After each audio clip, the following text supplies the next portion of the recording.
السلام عليكم زول. في الاول مرحبا بكم، بونسوار، صحة عيدكم ان شاء الله تعيدوا كاع بخير وعلى خير. العيد ونتمر بواحد اكويث.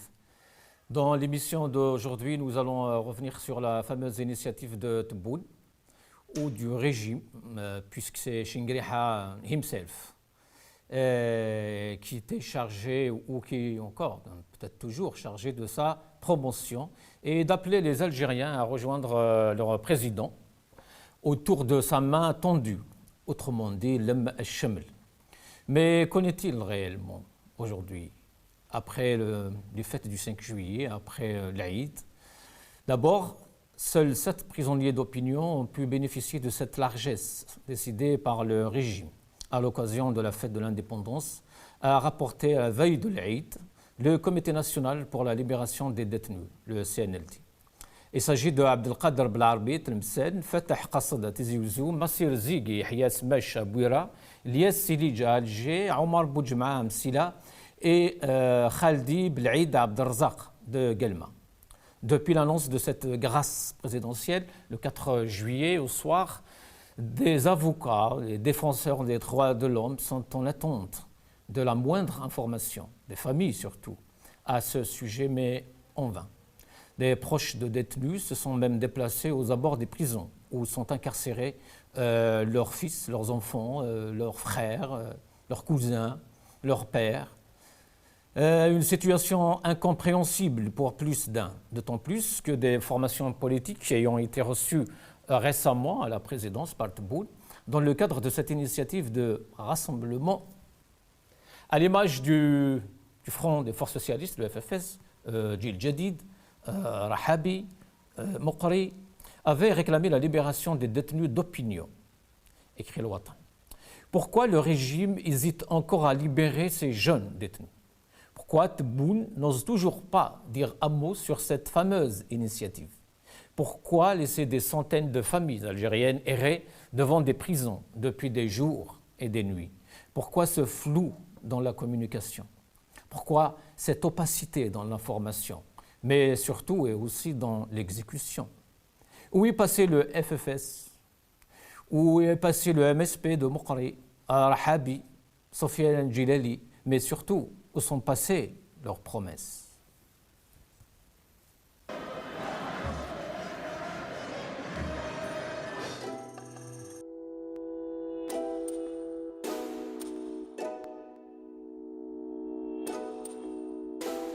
يما كتري من دعاوي ولادك راهم خارجين يمشيو على الحرية، يما ولادك متحضرين طالبين ديمقراطية، هاك الورد زيد الياسمين في مسيرة سلمية عالتغيير معولين. اليوم الشعب ليبري ليبري الجيري ليبري ليبري ليبري الجيري. اليوم الشعب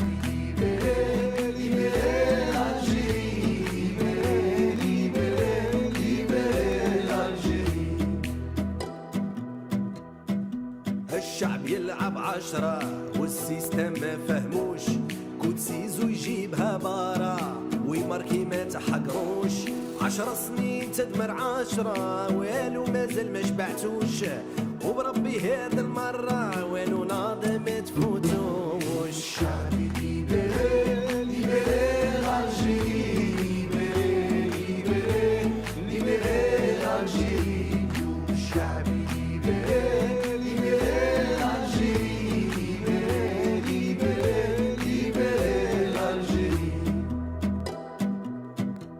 يا بلادي بكاو كدموع ميساج كاع المسؤولين، يونا مارك رانا منكم هادو 20 وحنا صابرين. يا دزاير قلبي راه معمر، يوم نسمع صوتي خلوني نهضر سلمية، انا ما جيتش نكسر نقول الحق ما رانيش مخسر.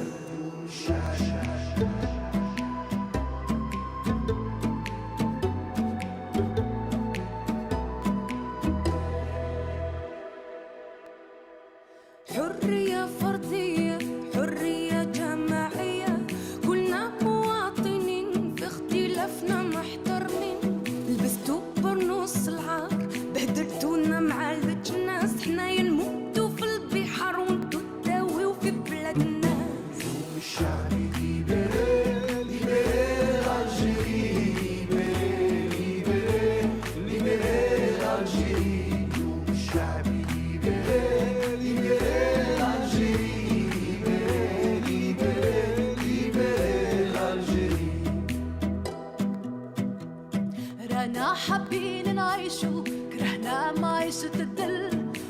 حد يدي حقه في بلاد قانون وعدل. التربية لولادنا أساس جيل الغد، ثقافة مستقلة صحافة حرة بلا سنازل.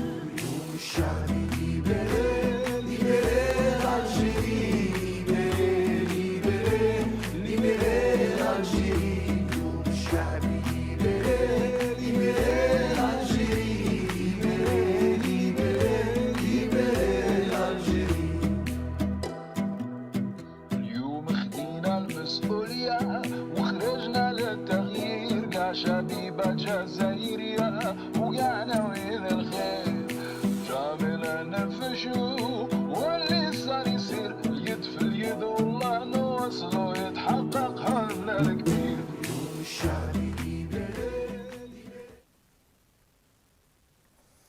Algérie, les fausses promesses du régime. Et pour en parler, j'ai le plaisir d'accueillir dans cette émission M. Athmane Mazid, militant politique. Athmane Mazid, bonsoir, salam alaikum, Azoul. Azoul Flaoun, salam alaikum et bonsoir à tous et à toutes. Aïd Mubarak à tous et à toutes en Algérie, en France et ailleurs dans le monde, à tous les Algériens et tous les musulmans du monde, sauf les criminels comme Chengrihat Bon, à qui je ne souhaite pas un Aïd Mubarak.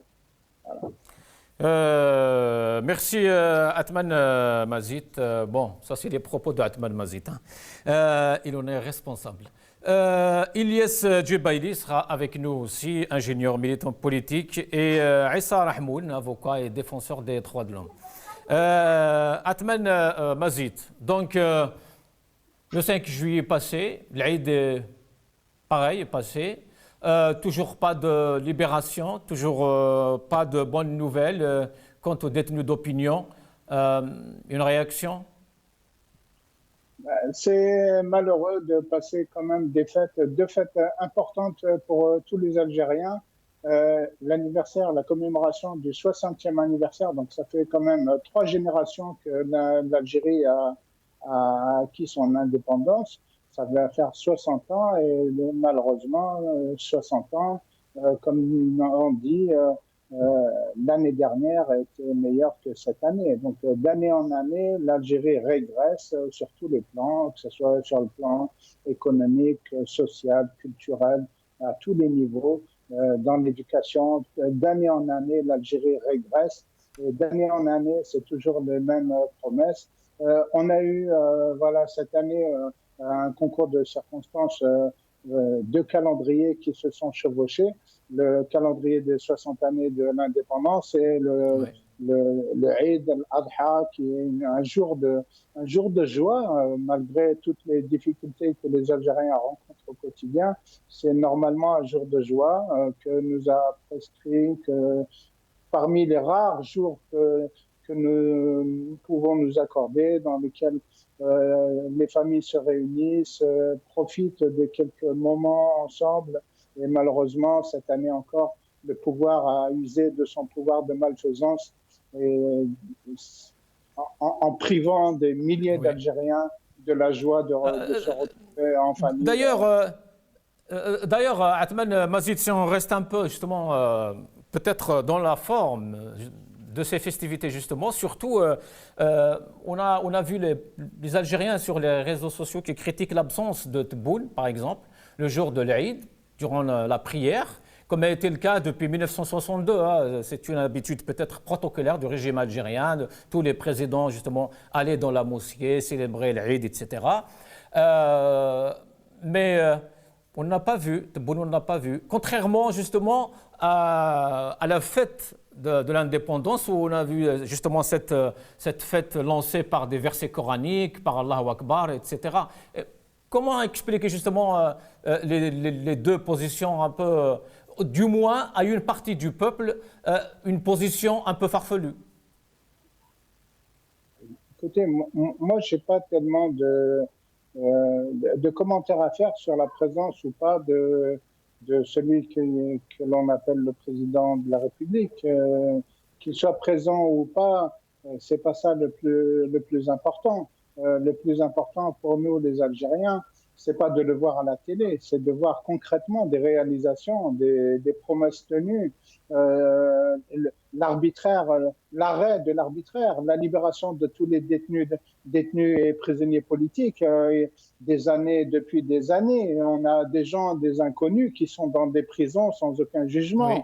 On a des gens qui remontent, qui ont une trentaine d'années sans aucun jugement, et que l'État nous ressort quelquefois sous forme de cadavres dans des contrées inconnues, en disant qu'il y a encore du terrorisme depuis 30 ans, des gens qui ont disparu depuis 1992 et qu'on retrouve morts dans des forêts, dans des maquis en Algérie, en nous disant que c'est des terroristes.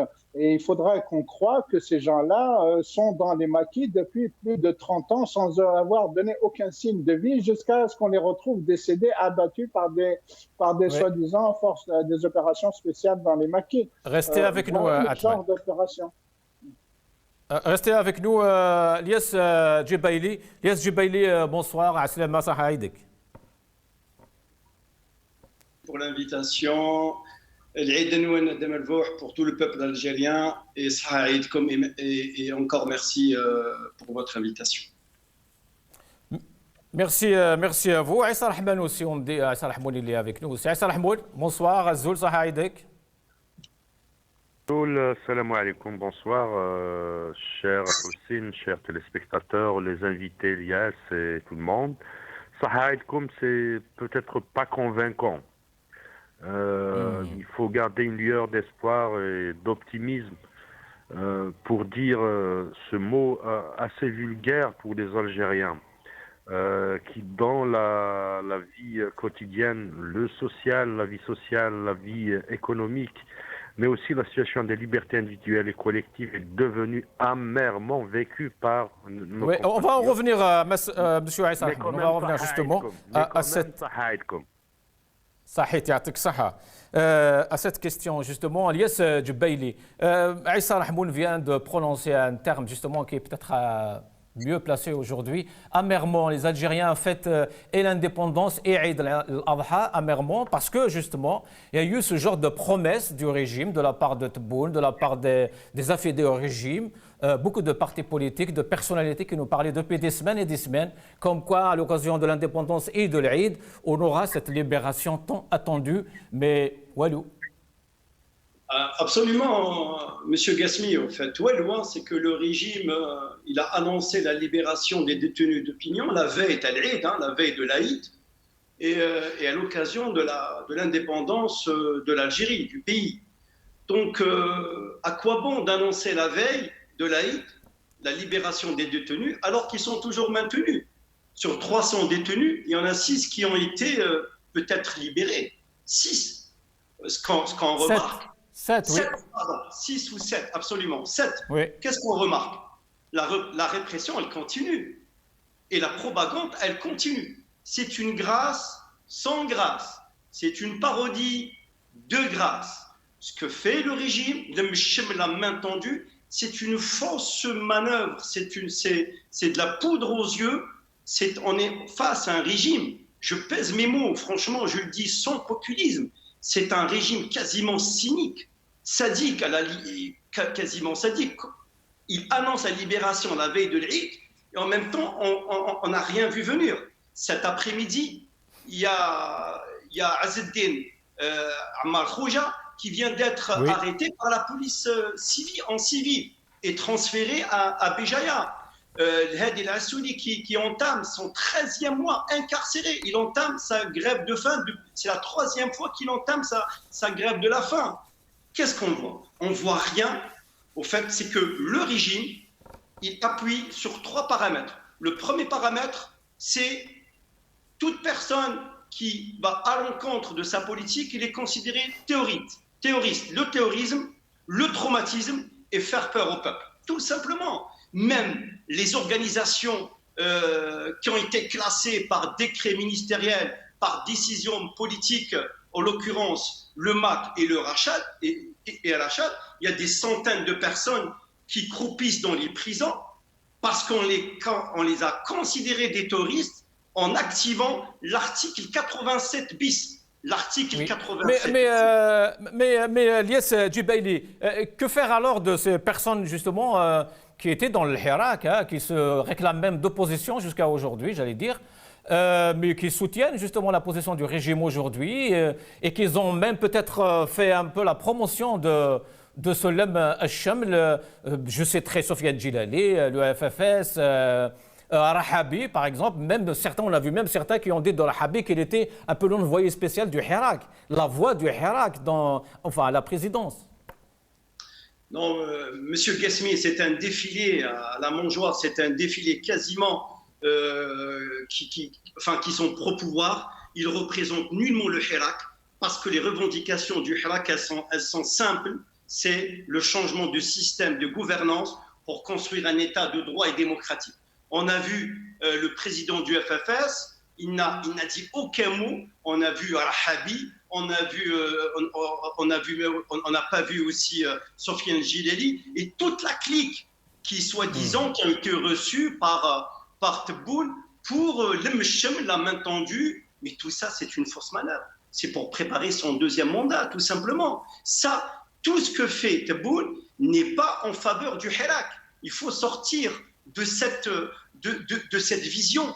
Pourquoi? Parce que tous les espaces démocratiques, politiques et civiques sont fermés. La seule solution, c'est la démocratisation de la vie politique en Algérie et la citoyenneté pleine et entière, parce que l'opinion n'est pas un crime, on prend le cas de l'Hadi El-Assouli qui entame sa troisième grève de la faim. C'est quoi son délit? C'est parce qu'il a soutenu les détenus ainsi que leurs familles. Là, on frôle le cynisme. On est en face à un régime qui ne propose rien que la répression. Il n'a aucune solution dans un besace. La seule besace, c'est... Reste avec nous, Lies. Absolument. Oui. Aïssa Rahmoun, encore des occasions ratées, donc le 5 juillet, l'indépendance, Eid al-Adha. Le peuple algérien, lui, de son côté, attendait quand même cette libération. Beaucoup parlaient de ce lemme al-Shaml. Déception, détermination. Les deux à la fois. Déception, parce que, écoutez, Eid al-Adha ou la fête de l'indépendance territoriale de l'Algérie coïncide en cette année, en 2022, en mois de juillet, en même moment. Beaucoup de promesses non tenues par des dirigeants politiques du régime algérien. Et quand on parle de dirigeants politiques, je ne parle pas des dirigeants civils, parce que depuis l'indépendance à nos jours, il faut appeler un chat un chat. Il ne faut pas qu'on se cache derrière notre doigt, il ne faut pas qu'on se cache derrière de belles phrases ou dans la démagogie politique du régime et ses relais et ses supplétifs. Depuis l'indépendance du pays à ce jour, la décision politique est exercée par l'état-major de l'armée. Tous les présidents... Vous voulez dire que... excusez-moi, Aïssa Rahmouna, je ne laisserai pas cette phrase passer comme ça, mais vous voulez dire que même ces partis, ces gens qui parlent au nom du régime aujourd'hui, justement, sont des alliés de l'armée? Écoutez, j'adore une très belle phrase de Karim Tabou qui disait: en Algérie, il y a les grands électeurs et il y a le peuple qu'on consulte. On consulte le peuple pour avaliser, donner le décor, créer cette ambiance de façade qui a une vie politique, une construction démocratique, une construction politique et un transfert de mandat, un transfert de souveraineté populaire vers des élus, que ce soit au niveau des APC, des APOI, des instances élues, de l'APC jusqu'au président de la République. Mais les grands électeurs, j'ai vécu ça lors du procès de Louisa Hanoun, dont je faisais partie de son collectif d'avocats. Entre autres, il y avait le général Medine Tawfiq, le frère du président, Saïd Bouteflika, déchu. aussi un puissant général du régime qui était Bachir Tartaï. Dans ce procès, et là, les avocats qui étaient témoins lors de ce procès, on a eu quand même l'instruction du dossier, ce que le dossier comportait comme acte et déclaration judiciaire, que la décision finale revenait toujours à un cercle décisionnel qui était des pantins du régime, les vrais décideurs du régime qui sont l'état-major de l'armée. De 62 Est-ce que c'est toujours le même cercle, justement, qui décide aujourd'hui?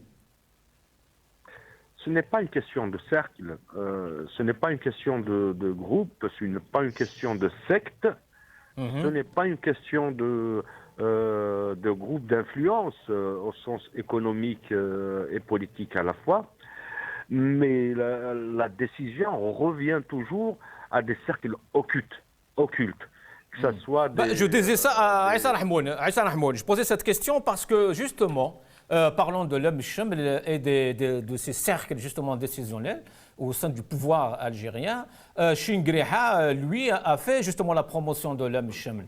Mais on ne voit toujours pas d'action sur le terrain. Est-ce qu'il y a justement, est-ce que ça rentre aussi dans cette guerre justement des clans? C'est Gasmin, à chaque chef d'état-major, un président. À chaque cercle décisionnel, un président, une façade politique. Maintenant, cette logique de l'homme Cheml. L'Algérie a vécu beaucoup de processus faussés de ce qu'on appelle l'homme Cheml. L'homme Cheml, c'est un concept, c'est un vocabulaire politique assez vulgaire pour les Algériens.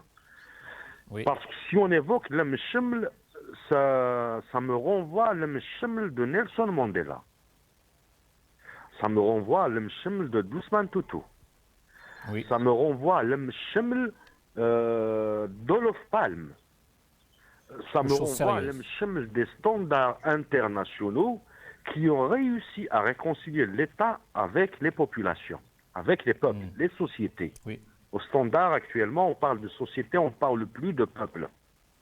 Parce que le peuple, c'est une conception philosophique assez profonde. On parle de société, parce que les sociétés, c'est cosmopolite, c'est l'évolution en permanence, etc., etc. Le droit de vote, il est remis en cause, déjà.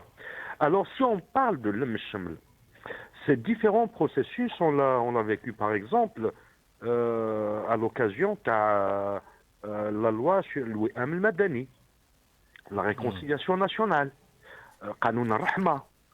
Vous voyez ces concepts... On en parle d'ailleurs hein, dans cette grâce présidentielle. Mais vous voyez, Houssine, ces concepts, ce vocabulaire philosophique, politique de profondeur et la réalité du terrain. Alors par contre, face à tous ces concepts, ces vocabulaires, je dirais, vulgaires du régime algérien, il y a eu une proposition de sortie de crise qui était une proposition politique à l'occasion du contrat de Rome de Saint-Égidio, qui était réellement un processus de réconciliation nationale.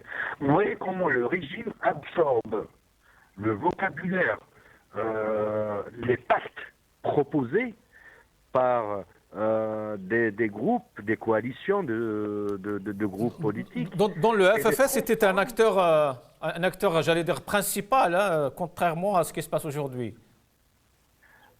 Écoutez, c'est Hussein, أنا نقول لك حاجة. ما ديال الوجود والخريف. هذه اللي نقولوها بالقبايلية. Actuellement, je pense que l'appareil du FFS est le mauvais élève de Hossein Ahmed. Pourquoi? Parce qu'ils ont peut-être probablement la mémoire très courte, parce qu'on brandit à chaque fois le danger extérieur, la main de l'étranger, la crise aux frontières, l'armement, les voisins méchants, le boulot. C'est le discours de Chingriha. Ce que Aït Ahmed aussi appelle le bouloulou. Le vrai bouloulou, actuellement en Algérie, c'est le régime algérien. Parce que les Algériens verront le Hirak. Pour des sociologues avertis, pour des analystes politiques, le Hirak il a éclairé le chemin de l'indépendance du pays, de l'individu et des groupes sociaux. Le Hirak a démontré la voie du pacifisme et de l'unité nationale, de la construction politique. Ce n'est pas aujourd'hui pour des questions démagogiques. D'ailleurs, ces questions de libération de détenus. J'invite, et là, en citoyen algérien, en ancien élève de l'école du Front des Forces Socialistes, j'invite ces responsables à nous éclairer sur les conditions du dialogue, de l'entretien, des entretiens avec la présidence de la République et le résultat sur le terrain. D'ailleurs, restez avec nous, Issa Rahmoul. Je termine sur oui. S'il te plaît, oui, allez-y sur cette phrase. Il y a ce qu'on appelle les préalables d'une négociation. Oui. Le préalable d'une négociation, d'une rencontre, d'un entretien, c'est avant tout la libération du champ médiatique, la libération de la parole, la libération des détenus. Oui. Par la suite, on va discuter. Ça, c'est les préalables. On ne va pas discuter sur les préalables et puis on se paye. Oui, restez avec nous. Atman Mazid, on va écouter ensemble M. Chingreha, justement, qui parlait de l'homme Cheml. Contrairement à Tebboune, lui n'a pas dit un mot sur cette initiative. La télévision algérienne et quelques médias, justement, qui étaient qui dansent dans l'accord du régime, ont annoncé à un moment, je pense au retour de Tebboune de la Turquie, que Tebboune avait tenu des propos justement en Turquie, en présence de la communauté algérienne, de la diaspora, et il leur a parlé de l'homme Cheml, de la main tendue. Mais on n'a jamais eu cette vidéo, ni ce sonore, ni ces images, rien. Donc écoutons Chingreha. سياق تحديدا تندرج مبادرات اليد الممدودة التي أعلن عنها مؤخرا السيد عبد المجيد تبون رئيس الجمهورية القائد الأعلى للقوات المسلحة وزير الدفاع الوطني بهدف تمتين اللحمة الوطنية وتقوية الجبهة الداخلية، وهي مبادرة تنم بحق عن الإرادة السياسية الصادقة للسلطات العليا للبلاد من أجل لم الشمل واستجماع القوى الوطنية، لا سيما في هذه الظروف الدولية الراهنة. وإنني ومن منطلق إيماني الراسخ بحيوية هذا المسعى الوطني المحمود أشد على أيدي كافة أبناء الوطن الأعزة لتغليب المصلحة العليا للوطن والانخراط بقوة في هذه المبادرة الصادقة المستلهمة من قيام أمتنا العريقة ومبادئ ثورتنا الخالدة والمتوافقة مع تطلعات شبابنا المشروعة إلى غد أفضل. Atman Mazid, je rappelle en même temps qu'à Médéa, les détenus de Brouaguia sont à leur 6e jour de grève de la faim. Hadi Assouli, Kamel Arbaoui, Lotfi Gouasmia, Mohamed Shrif, Salah Boutache, Ahmed Touil, Mezrich Walid. Ils ont entamé donc le 6 juillet une grève illimitée protestant contre les accusations farfelues pour lesquelles ils sont poursuivis. Oui, c'est malheureux de constater la réalité du terrain qui contredit complètement tous les discours fallacieux et comme ça exubérants de tous ces responsables. Et quand on a M. Chingreha qui se permet de commenter l'activité politique du pays, lui qui n'est que le chef d'état-major, il n'est que le chef d'état-major, il est sous la responsabilité du président de la République, de ce qu'ils appellent celui qu'il a lui-même installé. Et Tebboune qui s'adresse à la nation via Majallat al-Jaysh. Voilà.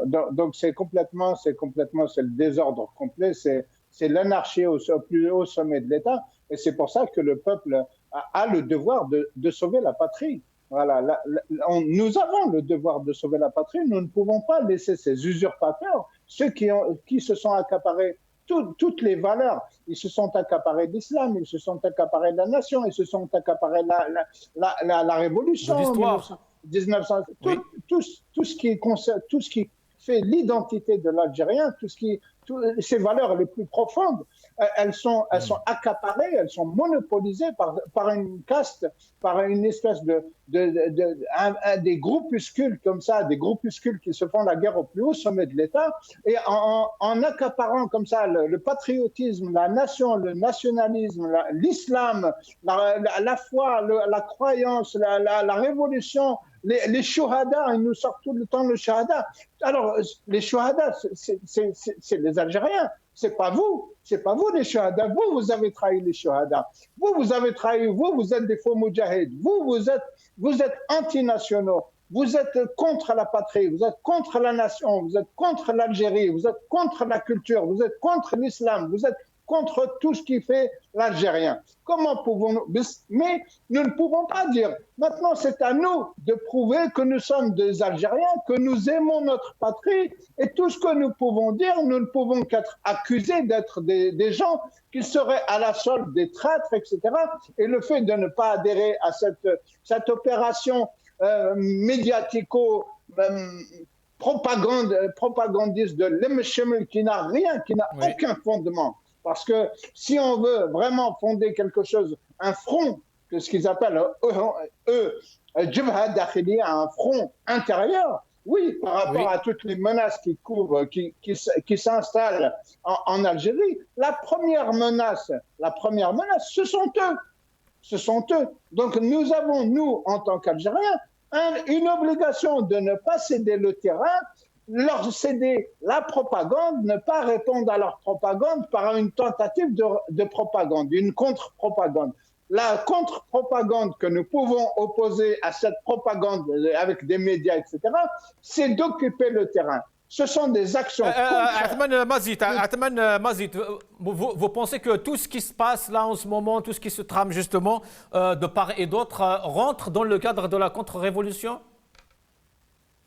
Moi, je n'aime pas ce terme de contre-révolution parce que c'est un vocabulaire qui a été imposé par ceux qui jouent aussi à accuser les uns les autres.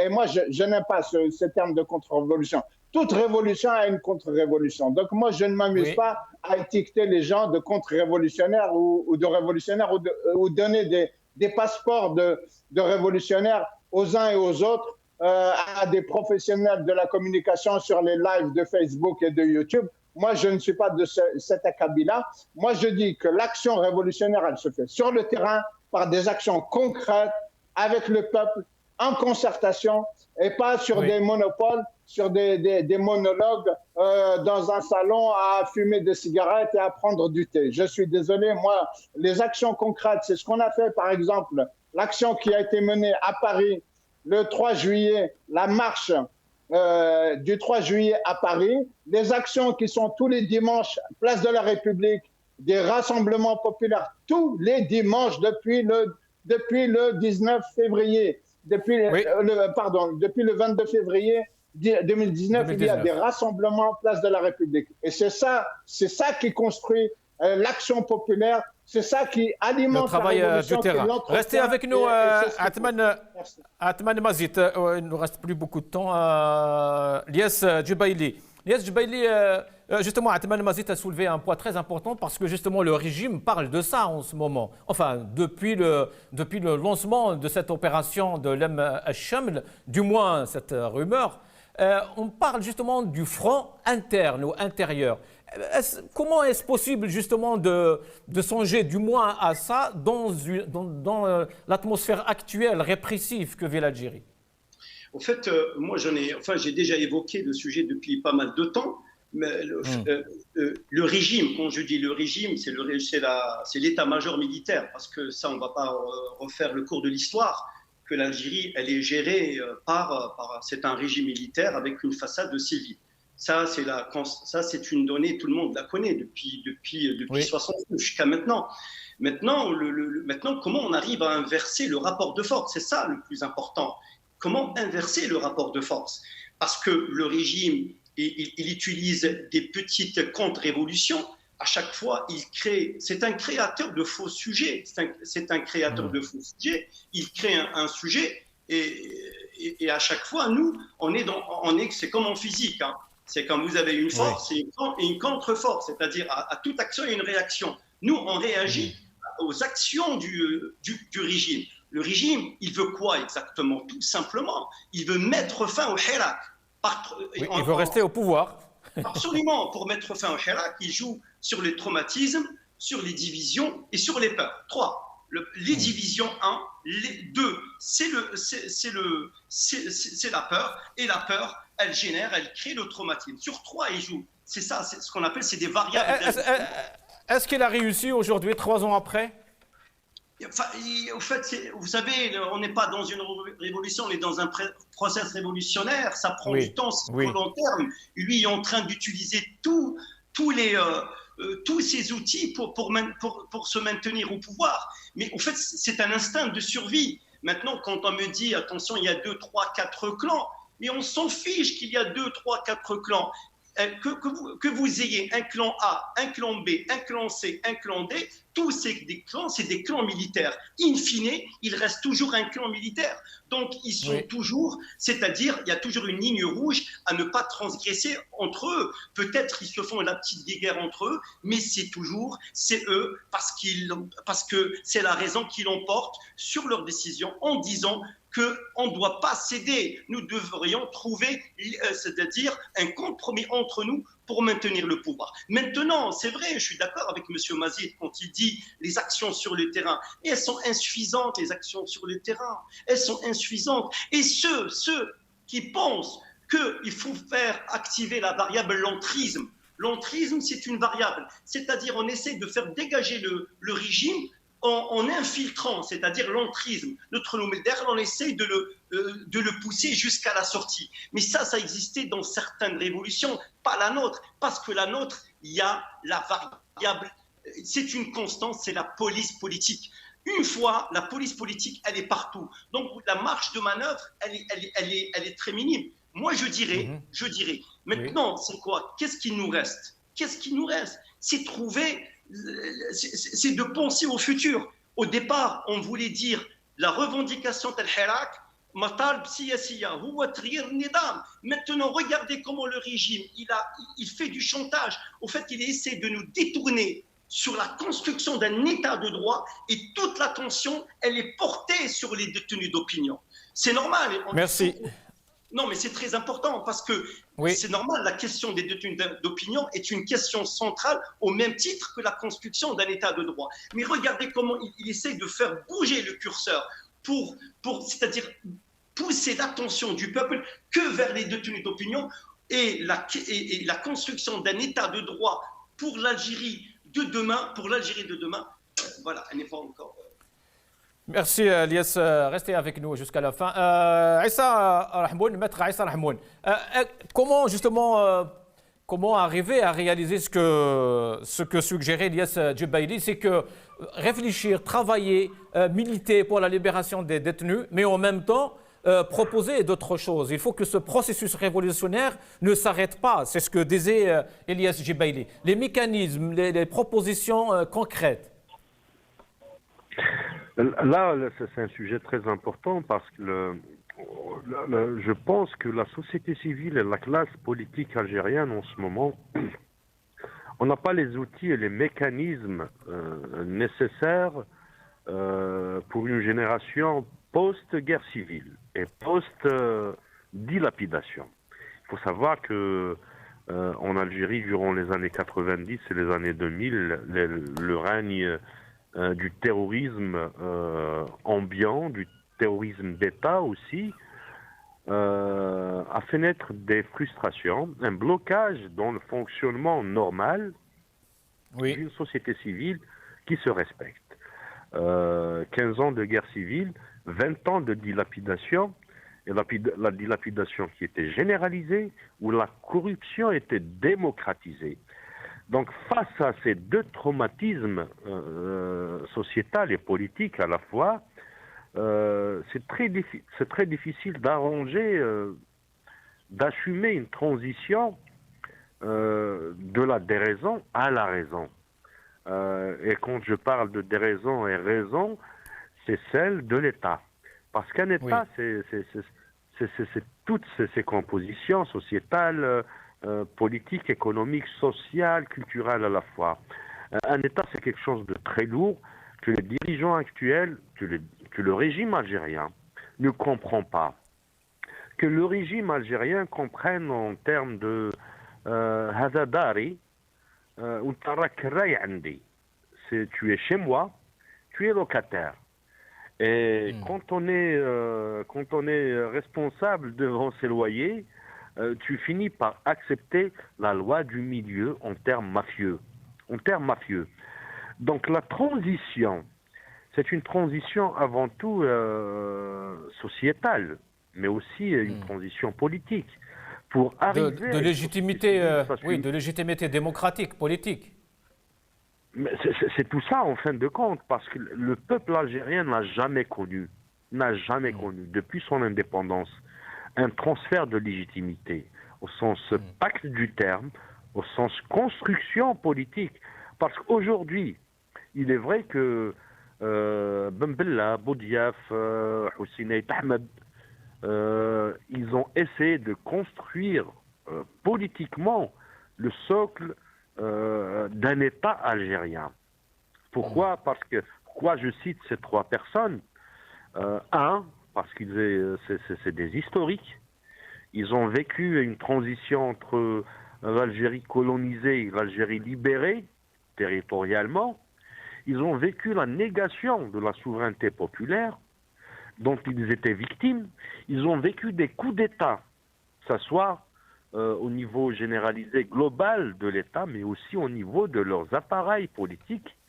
C'est des témoins exceptionnels de ce que l'Algérie, de ce que les révolutionnaires Chouhada, on l'a évoqué tout à l'heure, voulaient que l'Algérie soit au futur et au devenir. Dans toute cette brouhaha politique, dans toute cette philosophie politique, la nouvelle génération, notre génération, comme disait Albert Camus, on n'est pas fait pour changer le monde. On est fait pour éviter que le monde sombre dans les abysses de l'autoritarisme. Donc actuellement, la responsabilité du régime est engagée à plus d'un titre. Si l'Algérie sombre, c'est le régime qui est le premier responsable. Absolument. Mais aussi, la deuxième responsabilité, c'est la construction politique autour des valeurs démocratiques, autour de l'acceptation, pas même de la tolérance. Parce que quand on parle de tolérance, c'est qu'au départ, je te refuse. Mais l'acceptation, ça veut tout dire. De l'acceptation. L'Algérie dans toutes ses différences et ses richesses. Merci, monsieur Aïssa Rahboul. On arrive à la fin de cette émission. Oui. Splendeur. Merci Aïssa Rahmoul, merci Lies Djibaïdi, merci Atman Mazit, merci à vous toutes et à tous. Cette émission arrive à sa fin. Je vous laisse quand même avec cette dame, Al-Hadja Hadi. Elle a quelque chose de très important à nous dire sur l'Algérie nouvelle, Jazair Al-Jadida. Salam alaikum. Alors, وين راهي البلاد هذه هي الجزائر الجديدة. هذه هي بلاد المسلمين، بلاد سيدي عبد الرحمن وبلاد سيدي محمد بوقبرين. ما كان والو وليدي، كلش خدع في خلع، الخدع في الخدع وليدي، كلش طايوان. لي جن ضيعوهم، مساكن عادوا يروحوا حراقة يموتوا في البحر، قال لك المهم ما يقعدوش. انا كون يعطوني نروح، ما نقدرش نقعد وليد، ضيعوني وضيعوا لي ولادي. فهمتني يا خويا؟ راجلي يطلق لي دات جلبابيه بثلاث ولاد، رديتو اونتربرونور. هذه بلاد باش نقعد فيها؟ ما كاش الحق باش تقعد في هذه البلاد وليدي، ما كاش حق باش تقعد في هذه البلاد، ما يشتعنا. البرانيه هما اللي راهم فايده عندهم، احنا ما عندنا حتى فايده وليدي. صدقني انا نهضر لك من كل قلبي، راني محروقه، راني مغمومه، خاصه من المسؤولين الكبار، من رئيس الجمهوريه الى حارس الباب.